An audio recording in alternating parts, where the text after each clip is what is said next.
So hello, good evening. What's up mga kabsat? This is Jason TV once again. Nandito na naman ako para i-share yung setup naman ng ating Motoposh Evo Deluxe 150. So bali nandito ako ngayon sa duty ko.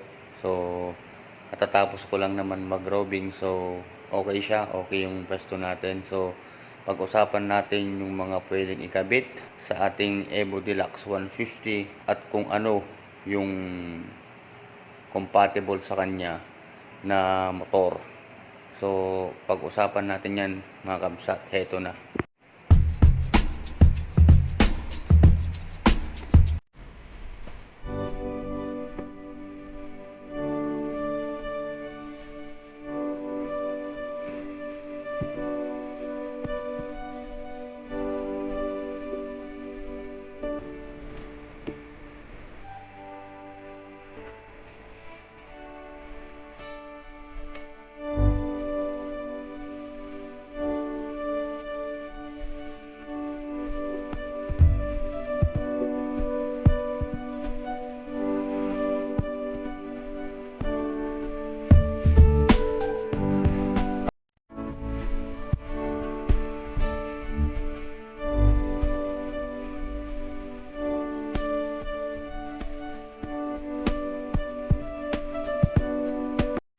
So, ayan mga kabsat. Unahin na natin to itong bracket.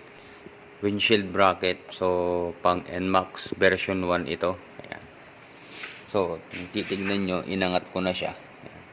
So, yung dati kasi na ito nandito. So, maangas siyang tignan. Ayan. So, pangalawa, ito.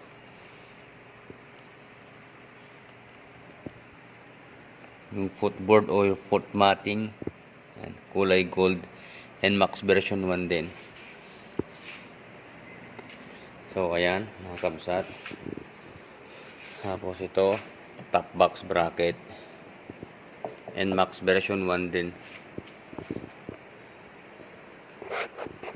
So, ito. May papakita ko sa inyo. Ayan. So, may busina.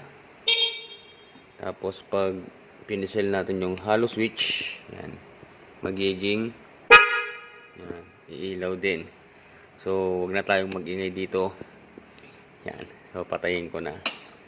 So, this is Jason TV. Signing out. Peace.